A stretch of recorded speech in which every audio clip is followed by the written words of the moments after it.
All right, kids. Sorry, I was taking a quick drink of water.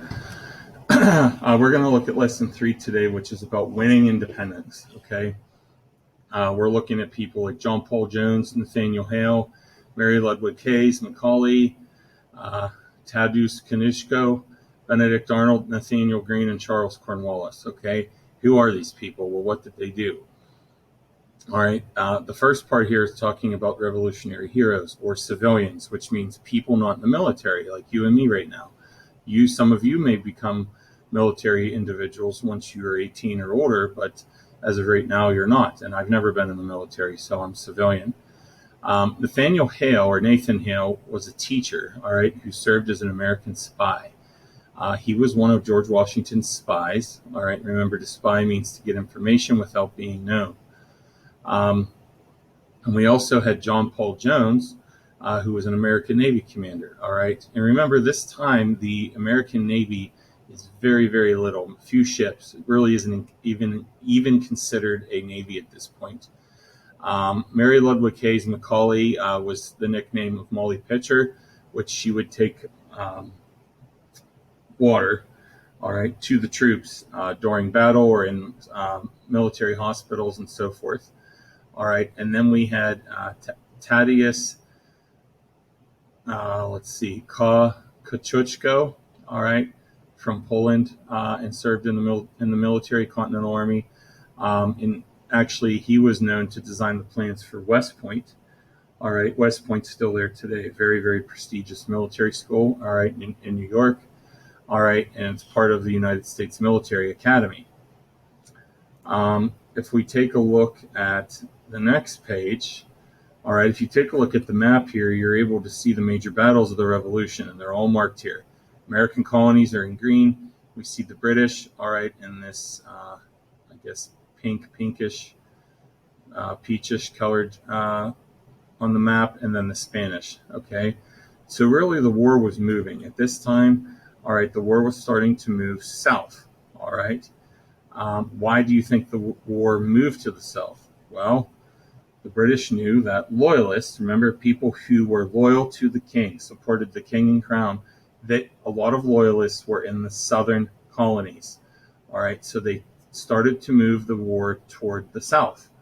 All right, you see here in Savannah, Georgia. All right, was the first target in the south, November 25th, 1778. 3,500 British soldiers landed near the town. They quickly attacked the American soldiers who were trying to defend Savannah. All right, in 1780, the British took Charlestown, which today is Charleston, South Carolina. There were many Americans there also, but they were outnumbered and they lost, meaning the British took the town of Charleston, South Carolina. Then we come across Benedict Arnold in 1781. Okay, he was a traitor. All right, at this point, we've learned about him, meaning that he acted against his own country, against America, and what would become the United States. Then we take a look at General Nathaniel Greene. All right, he's known for saying, "We fight, get beat, rise, and fight again." In other words, meaning we're going to keep going until we win this. All right. General Morgan was another man on the continental side, and he had a victory at Cowpen, South Carolina, January 1781.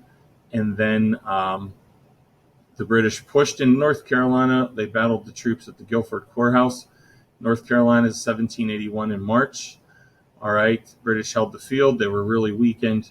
The British could still not win the war because no one city or town was at the heart of America. All right, at this time, America is very, very in the beginning stages.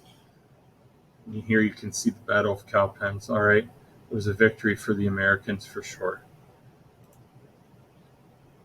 And then toward the end here, 1781, okay, during the summer, General Cornwallis had his headquarters in Yorktown, Virginia, which is still there today. You can visit this historical site. It's pretty cool.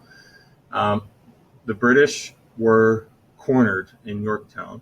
All right, what that means is that the French Navy came in and blockaded them or blocked them in the Chesapeake Bay. The Americans fought from the land, and together the French and Americans were able to defeat the British. Okay, October 19th, 1781, the British surrendered. So the Battle of Yorktown is known as the last major battle. But remember, we still have a long way to go until America really becomes its own independent nation. The Treaty of Paris then comes along September 3rd, 1783, so 2 years later, which officially ends the war. So there was a 2-year gap there where fighting still took place. All right. And then we say, okay, well, what happened after the war? Well, the British troops slowly left the country. George Washington wanted to go home, all right, in Virginia, all right. It's called Mount Vernon, all right. He was stopping to have a meeting with Congress. He retired and then said he was done. He wanted to go back to private life, all right. And really here looking at the summary is American heroes helped the war effort. The Battle of Yorktown was the last major battle in 1783. The Treaty of Paris declared the United States a new nation. All right. So we take a look here at the review questions. You can write these in your notebook. All right. Which, number one, how did the Americans win the Revolutionary War? Number two, use the term civilian in a sentence about Mary Ludwig Hayes Macaulay. Number three, what were the borders of the new United States? Number four, how did the French help the Americans win the Battle of Yorktown? How did the French really help make that happen? 5 is asking you, what do you think, why did American heroes risk their lives in the Revolutionary War? Who do you think are heroes today? What makes a hero? Okay, that's number 5. We'll skip 6, and then we'll go to number 7, cause and effect. On a separate sheet of paper, copy and complete the organizer. So we have causes. Many loyalists lived in the South. Because loyalists lived in the South, what was the effect? What happened? And then we have reverse, the effect. The British targeted southern ports. Why? What was the cause? All right. Why did they target southern ports? All right. And then you can turn that in, and I think we'll be good. All right. Bye-bye.